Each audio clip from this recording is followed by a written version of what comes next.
Today we have Diego. Diego is just finishing his first year of PhD. He's in the group led by he's working with Ananda and Ana Pascual and Angela Mores.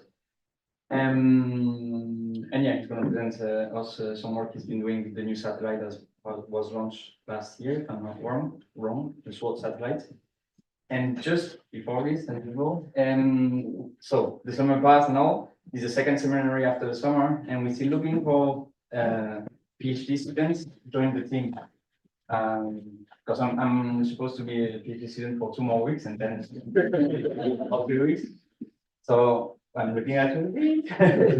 But yeah, at some point we're gonna have to go see. If no one comes, we're gonna have to go and see a PI or whatever and tell we need a student, at least one. It would be nice to, because we are missing one. There's Chiska and Eko that are postdocs, and it would be 2 PhD students. Like today, Chiska had a meeting. I had a meeting until 12. I had to go out before, and then Eko could not. So it's nice to have 4 people.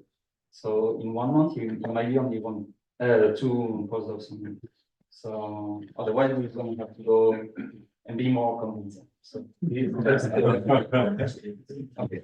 Diego, the floor is yours.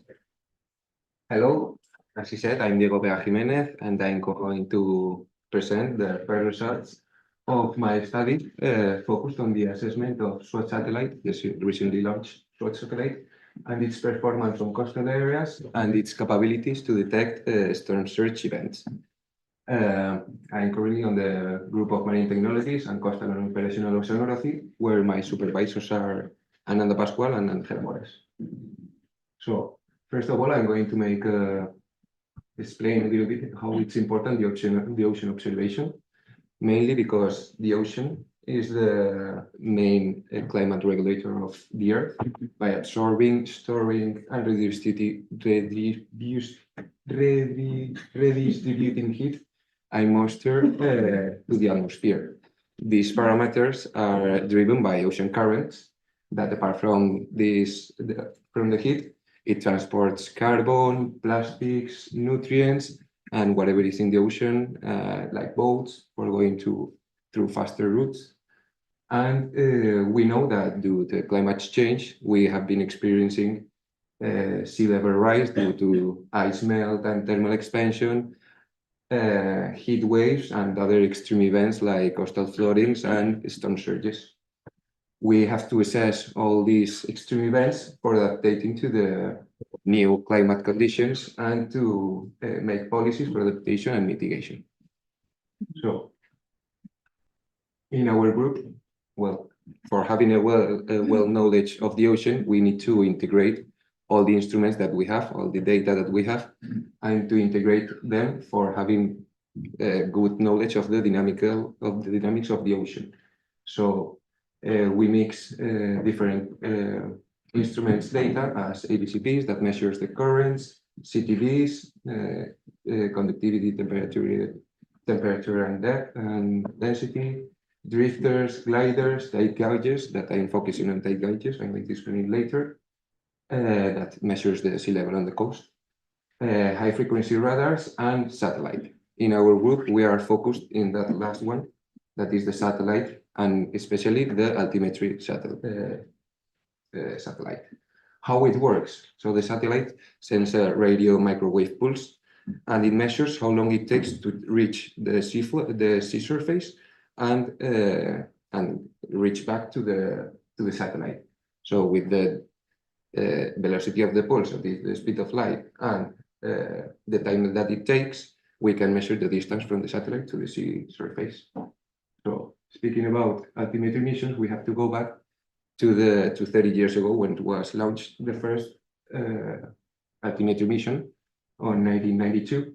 And since then, the satellites have been using the same technique, the nadir technique, that has been obtaining data, as we see here with nadir data. We see here all the lines that are one-dimensional data that, after processing different satellite emissions and interpolating temporally and spatially all the data, finally we obtain this type of maps.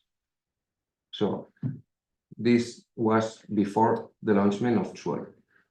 how Tim said, in December 2022 was launched the SWOT satellite that has a new technology called the Ka-band Radio Interferometer, that it measures not on one dimension, the data, instead it measures in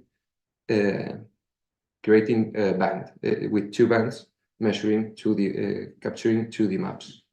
So this opens a new window for observing the ocean, because we can capture the instant moment in a 2D map. So here we can see the difference between the conventional altimetry, the nadir altimetry, as we said before, and this is the result of mixing 7 different missions and interpolating spatially and temporally. And we can see the spatial resolution, that usually it's 27 kilometers per 27 kilometers, what we can get.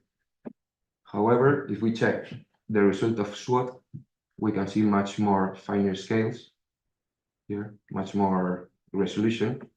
And this is in an instant. This is the interpolation in time, but this is exactly an instant of the SWOT, what it captures. And for checking the difference between the nadir and the SWOT data, the dashed line here is what supposedly the nadir gets. And if we compare it, what SWOT gets, we have much more resolution in the SWOTs in both bands, and we can observe finer resolutions. And with this product, we have 2 kilometer resolution, but if there are new products that uses this data for obtaining 250 meters resolution, that is quite interesting for studying the smaller scales. So the SWOT mission has 2 different phases. The first one is the calibration validation phase, and it runs different orbits and repeats the same orbit for every day for 90 days. It started in May and finished in July. So for the same spot, we have daily values. And here in this image, because the projector is not showing the lines, but supposedly there are 2 passes here that passes through the Balearic Sea, and it's a great area for studying the daily processes that happens in that area. And what is useful for validating and calibrating the satellite. This is where IMEDEA takes part as part of the SWOT science team. And there have been different oceanographic campaigns here that took part by Ananda, Elizabeth, Laura, and those people. And they are focused on open ocean. However, I'm focused on coastal areas that we are going to show later, where I'm going to focus. So after the calibration validation phase, CalVal phase, there is the science phase, that is the current phase of the mission, that it covers all the globe, but having 21-day repeat. Each spot is calculated. SWOT passes through the same spot each 21 days. So it's not that useful for measuring short-term temporal structures on the ocean.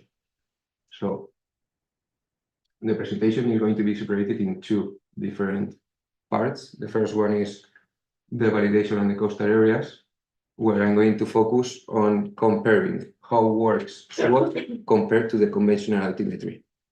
Here I'm going to I followed the same processing of the data that Sanchez Roman et al. Did.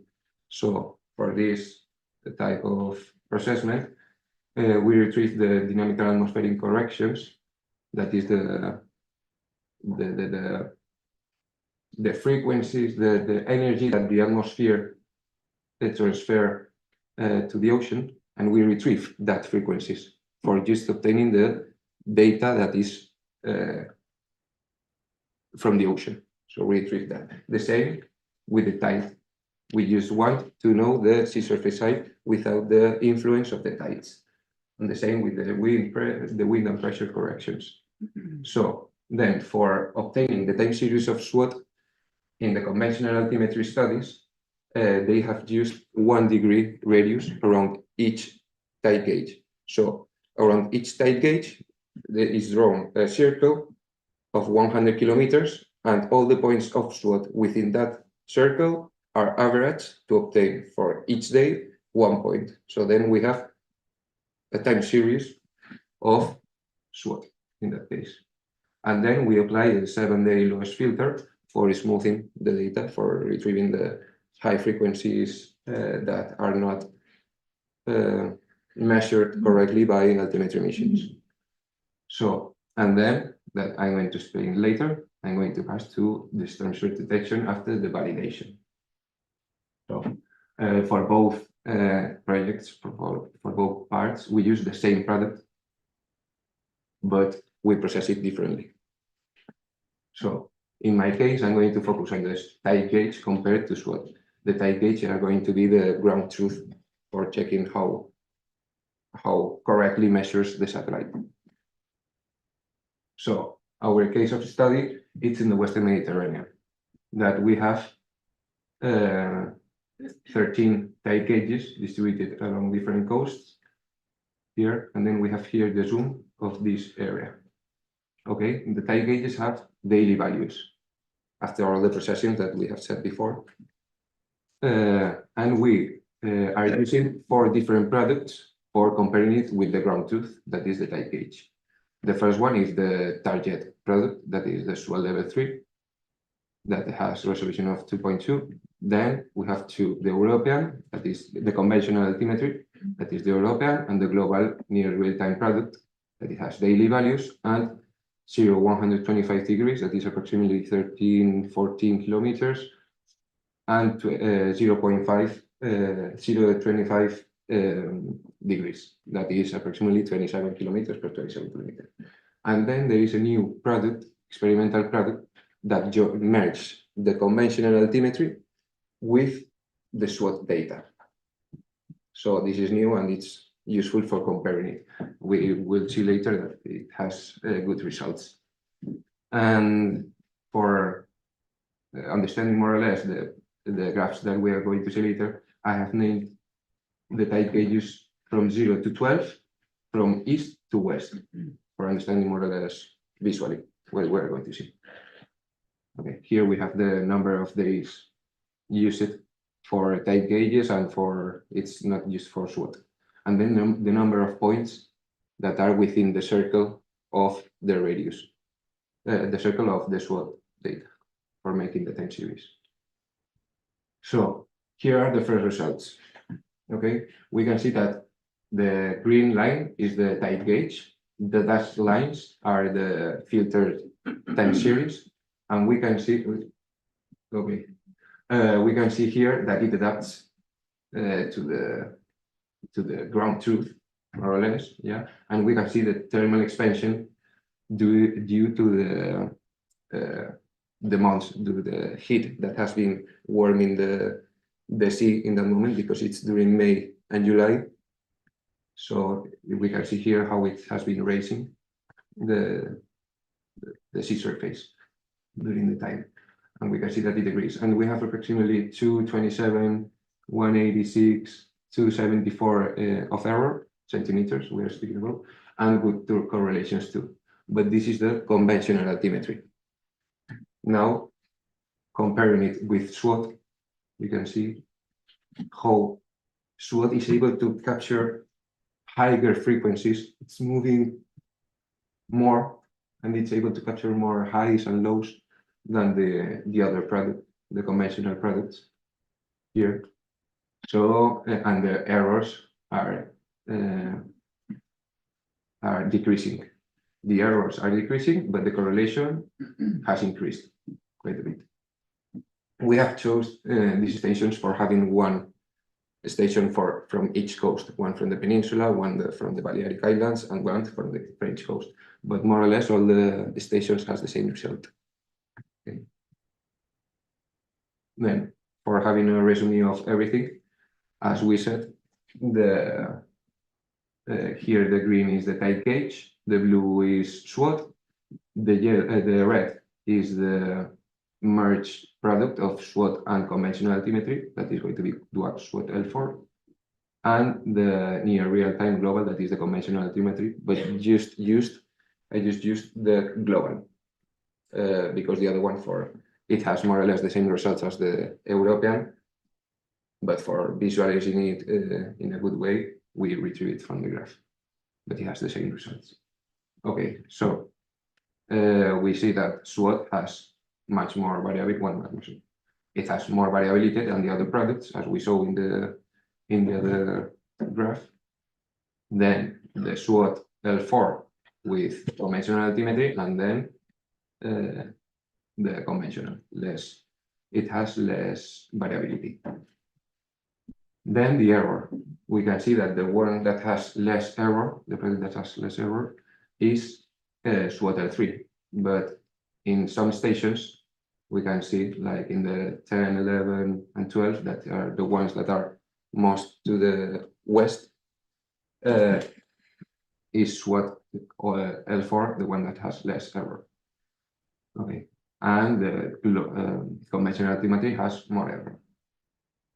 So as a resume of all this, we can see the line is the improvement, the average improvement of SWOT and of DUAC SWOT L4.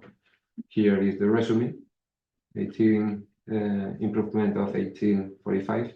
This is compared to the global, to the product Siemens NRT global. With DUAC SWOT at 14%, and the error average is 2.22 centimeters. And I wanted to check which one of the stations and the products has better performance.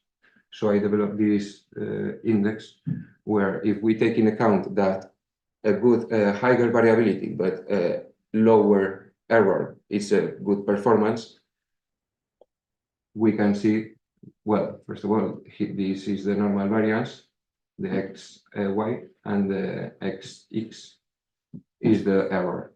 So we can see that all the stations that are upper to the left are supposed to be the ones that has better performance. We see that the ones that has better performance are the DUAC SWOT L4 and SWOT L3. And the numbers are the stations, as we said before. Okay, so which ones are those stations? These ones are these ones from here. I still don't know why these stations, the one that are not on the French coast, has better performance. Because I wanted to highlight that it are the ones that are on the French coast that has worse performance, and I still don't know why. It could be for different reasons, like the orography of the area, the SWOT passes, the noise of the satellite when it's capturing the data in the coast. That is one of the reasons that why in the coastal areas the altimetry doesn't work so good. So if someone knows why it could be, I would be pleased to listen to you. Yeah. Okay, so well, this is a sensitivity test, but I think that we don't have so much time, so I make that. So now that we know how works a SWOT in the coastal area, we want to see how its capabilities to detect the storm surges events. What is a storm surge? First of all, this is a storm surge. It's a heavy event of sea level rise on the coast due to a storm approaching the coast in a perpendicular way. Okay, so when the storm is approaching the coast in a perpendicular way, due to the wind, to the wind is pushing the water to the coast and pile it up. So it makes it rise. Then the lower pressure of the storms creates a low pressure in the atmosphere. If there is low pressure in the atmosphere, the sea level can rise because it has less weight on him. So it rises. And then the wave setup. The wave setup, when the waves are breaking into the coast, they are piling more water into the coast. So it generates even more raising sea level. Okay, so the topographic influence, it's making huge influence on it, because if the wind is pushing the water through the coast and it has a narrow bay, the water can go to the left, to the side. It's focusing on the same place. It can go down, so where it goes up. Okay, so it generates more sea level, a rise on the sea level, and the same with the continental shelf here. If the continental shelf is shallow, the water is pushing, it can go down, it can go to the left, to the right, so it has to go up. Okay, so let's see event. Okay, as we said before, now we are going to focus on the detection of that. The processment of the data in that moment with this project, the dynamic, we want to check how is the response of the atmosphere in the ocean. So we need to have the signals of the atmosphere in the data. So the data correction is not applied here, but we need to retrieve the tides for checking which is the influence without having in account the tides. And then we choose another radius size for the creating the time series of SWOT. This is a consensus between the smoothing. As more higher, big is the radius, smoother is the time series, but we don't want smoother time series. We need more higher frequencies. So it's a mix between trying to reduce the data that we need, but still having higher frequencies. Okay, and then we are going to compare it with the SCENES model, that is a hydrodynamical model for that we are going to process exactly the same as the SWOT data, having the radius of 50 kilometers and retrieving the time series. And then for checking this, as we said, that the storm surge is propagated by the atmosphere events, so we use the ERA5 reanalysis model for obtaining the fields of wind and pressure, for checking if the condition of the wind hitting on the coast in a perpendicular way and the low pressure are the correct conditions for generating the storm surges. So what we want to obtain from this? So probably the conventional altimetry, like it's one-dimensional data, is not we get just 1 point each time and making a line from it. So if we just obtain one point, if we use the interpolated data that is interpolated in time and in the space between different days, we are not going to be able to obtain the signal of a storm surge, because the storm surge is happening in hours. So we can't use the conventional altimetry. So what we want to obtain is a snapshot of the event, what is generating the atmosphere in the ocean, and to take a snapshot of it. We were trying to take that, to make that, and we are going to see later if it's possible or not. And then we are going to mix that, as we said before, with the model, with the synoptic atmospheric conditions using the ERA5 model, and then to compare it with the SCENES model. So after running all the codes and of SWOT against the tide gauges, we found 2 locations here. This is in Kiel, and in Alteweiser, both in Germany. Okay. What we have to take into account, this area is the Baltic Sea. It's a microtidal region. This one is microtidal region that we are going to see later. We have, for having in context how is the Baltic Sea, we have to take into account that it has an average depth of 40 meters.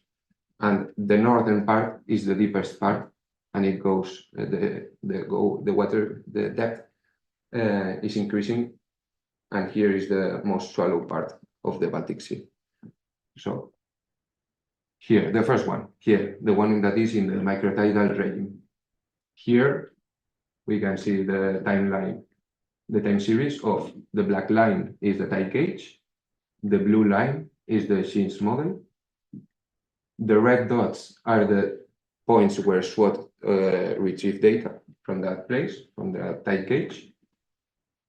The dashed lines are the 95th percentile and the 5th percentile. What does it mean? That the extreme events are going to be the ones that are over that or down that percentiles. So, and the green dots and the yellow dots are the points where SWOT retrieve data that are above the 95th percentile and the 5th percentile.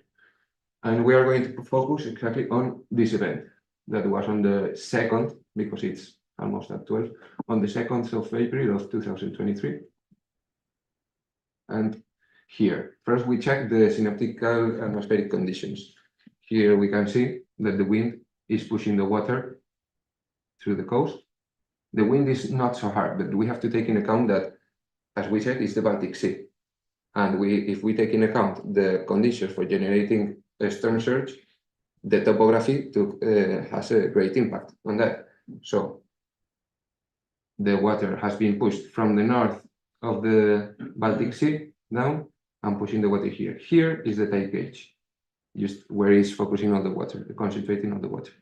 So we compare with the model, and we can see exactly that all the water of the Baltic Sea has been pushed through that area.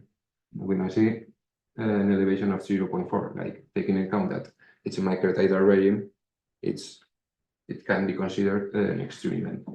And then what we really wanted, it was to take a snapshot of the event, and SWOT exactly was able to obtain it.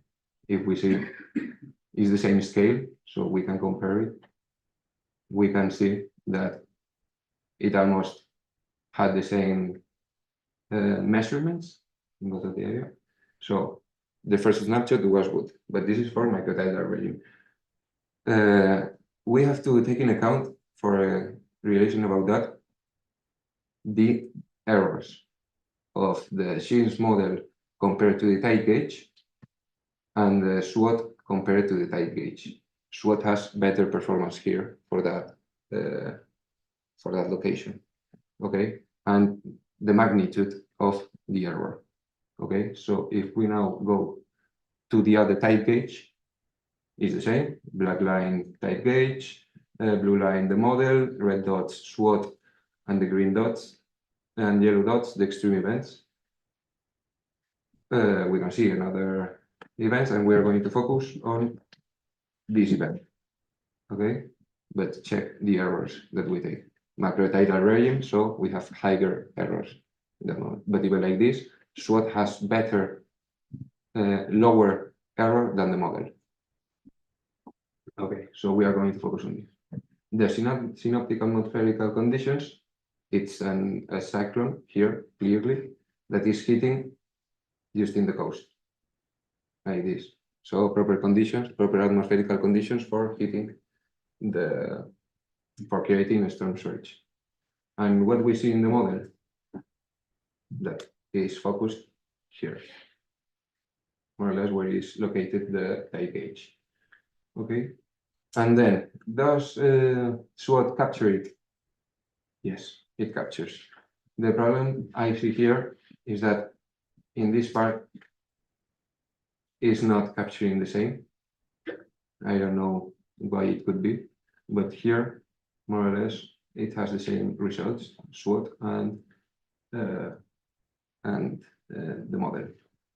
Okay, so now the next example is the most interesting for me, but it's preliminary result, and this is the one that is SWOT applied to hurricane, or well, storm surge created by hurricanes.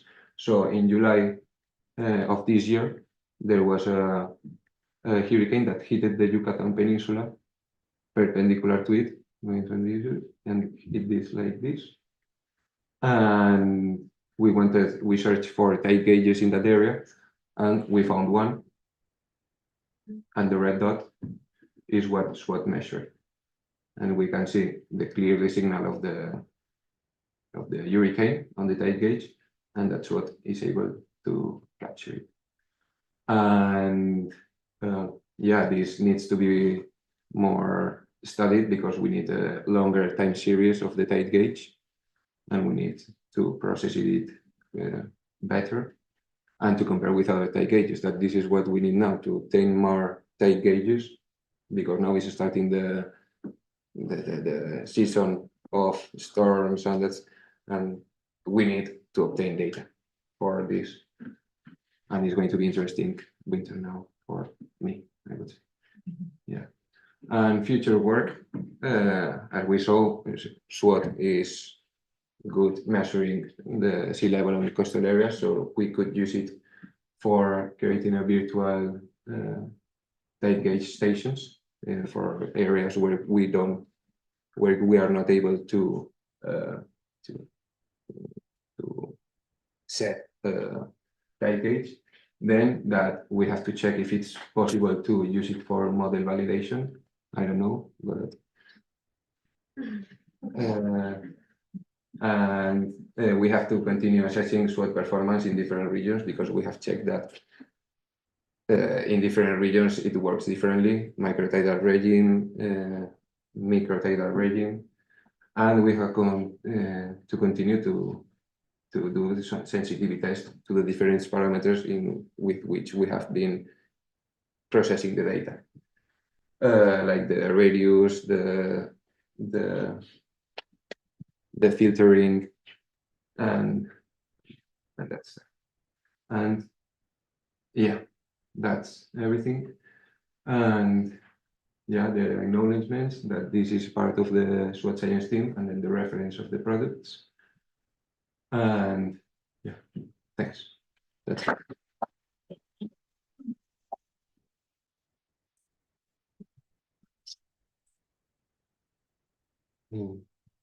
If someone has any questions or can help me to guess what happens in the maintenance seat.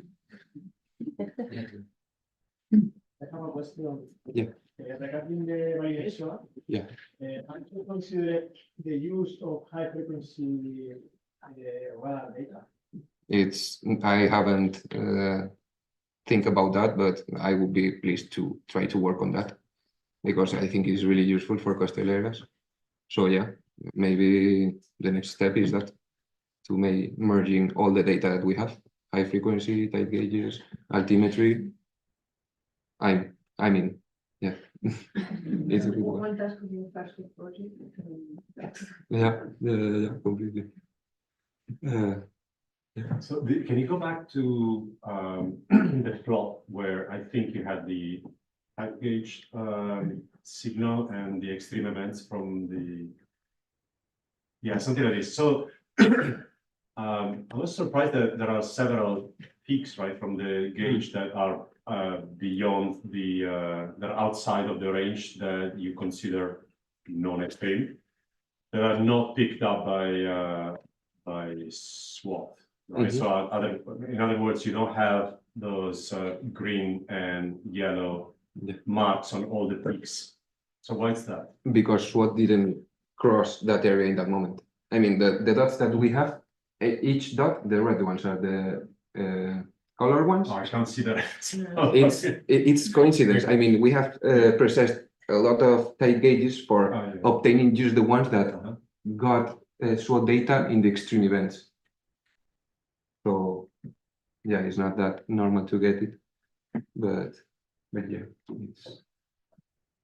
we have a few ones, and we have to study the rest of the extreme events because I didn't have time to process to check on the rest of the events.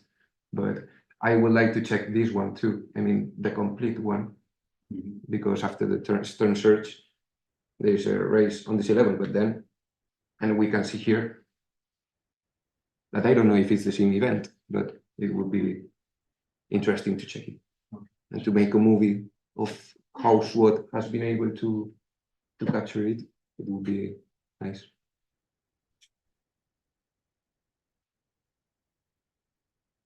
On the same plot, just quickly, the RMSD that you compute, it's with the 5 events of storm surge. Not the same plot. Yeah. No, this is for the whole time series.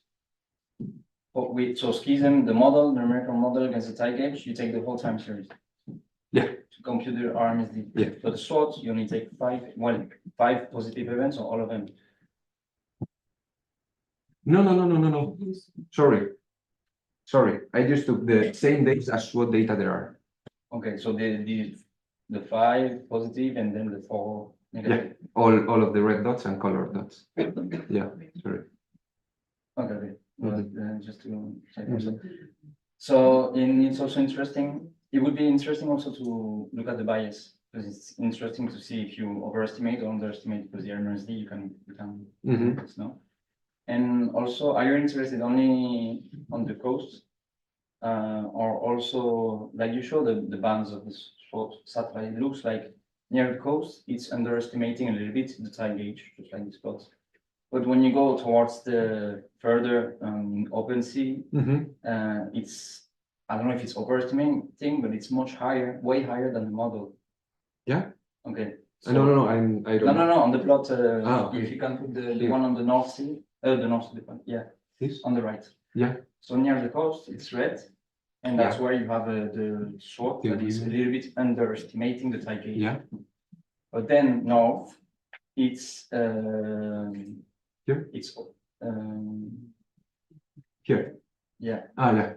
Yeah, so on the right, it's yellow, so it's overestimating the model on the left. Yeah. Are you interested in what's happening there? This is, I mean, I took this output of the model recently, and I was wondering what happened here, but I still need to study more because I don't really know about the model. I don't know so much. I need to keep learning. It's that's not my simulation, but it's the same model I use. In OpenSea, the SCISA model is paratropic model, and you always see, you can only see the response to the atmospheric pressure, but you can't see the whole SLA, the sea level anomaly that I don't know if you have a structure. This is, you need to resolve Navier-Stokes equation, the parametric processes, so you can't see this with the model. Okay. So you cannot attribute this difference only to the parametric part, but yeah, if you're interested in this, it might be very interesting to do, because if this is OpenSea for storm surges, you don't care. It's not gonna. But what we've seen with Angel some time ago is that there are some events you can find where you have an eddy getting close to the coast that generally they dissipate quite fast because of the shallow water and all, but it's a reason why you have an underestimation of the model at the coast. Okay. So the model is underestimating in OpenSea, but also sometimes you can find it at the coast. Okay. So it will be interesting, if you're interested also what's happening at OpenSea, it's very nice. Okay. One thing there, SWOT, you cannot really know if SWOT is underestimating or not in the streams, because you just have the result when the SWOT passes through there. And maybe you are not getting, and maybe not, the most probably is that you are not getting the maximum. So you just have a value around the peak. That's what you're saying, that the SWOT is just moving there. And we are just trying to if by chance SWOT went through the area when there was a storm. So we cannot get the maximum, or we just get the map when SWOT passes through the line. So it's difficult to know because you are not measuring the maximum, or or tricky. Yeah. Are you planning to do global analysis with tide gauges? And so maybe increasing the number of data. I need all the data sets of tide gauges that you know, if we can get it. Yeah. Yeah, what we were discussing yesterday, that it would be nice to look at SWOT data, but also the DAC correction, that in the end is a kind of, it's a paratropic model. So compare this DAC with the other model, because maybe a big percentage of what we are seeing here is the storm surge is mostly paratropic, so SWOT is seeing it because it has the correction of this. It's the other way around, no? So SWOT is measuring everything, and then you remove the DAC. Yeah, but the thing is, So maybe the DAC already is explaining a lot, or. for sure, because it's the model. Yeah, so essentially it's a paratropic signal. Near the coast, it should be near the line, yeah. But what you said then when you move in and put your connection. No, in the code.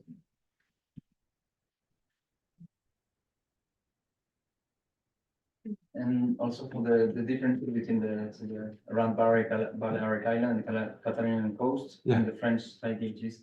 did you compare, so if I understood, well, I'm not sure, I remember. Here or this image? you mean? Yeah, there's a dipole, between the French coast, it doesn't work very well compared to Thai gauges. Yeah. So this is a satellite versus the Thai gauge. Yeah. Did you check so the model, or even the FMENS model gets assimilation and granules, so maybe it's not independent, but the model with these Thai gauges, and if you see the same differences. No, and I haven't. Okay. Okay. Yeah, I'm going to do that. Yeah. Yeah, about this topic, maybe what you are doing when you compute the correlation of the RLSD or the radiation, maybe just because you do it with your signal cycles. Let's say at one point in the Vega, you have a strong signal cycle, then you will have your trend in your correlation. So, and maybe that's only the reason why maybe in France you have a very small signal cycle and in the Vega there is a strong one. So maybe both are doing bad in the high frequency variability, but since you have a good signal cycle which is easy to get, you have a better correlation in the Vega. Maybe if I were you, since you have only 3 months, I would just retrend or remove the climatology before we do it. Okay. Okay. I will try. What I will do. And yeah, another thing that I don't really know is the variability. Supposedly the height gauges that are in the same location should have more or less the same variability. And here, the ones that are the 4th and the 6th, I think is one. And which one is the 3 and the 5. These ones from here that are in the same bay should have the same variance.